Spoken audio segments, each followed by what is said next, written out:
Market report காலை பங்குச்சந்தை negative ஓப்பனிங்காக இருக்கும். Flat opening. கொஞ்சம் ப்ராஃபிட் புக் பண்ணுறதுக்கு வாய்ப்பு இருக்குது. 23,400 ஒரு சப்போர்ட் ஆகும். 23,900 ஒரு ரெசிஸ்டன்டாக ஆக்ட் ஆகும்.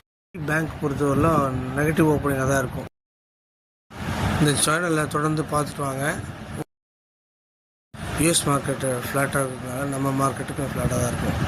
நாங்கள் தொடர்ந்து 3 வீடியோக்களை அனுப்பிவிடுக்கிறோம். காலையில் ப்ரீ மார்க்கெட் ரிப்போர்ட், மதியானம் 12 மணிக்கு கேண்டில்ஸை பார்த்துட்டு அதில் எப்படி மேலே போகுமா கீழே வருமான்ற ஒரு சந்தையுடைய நிலவரத்தை கொடுப்போம்.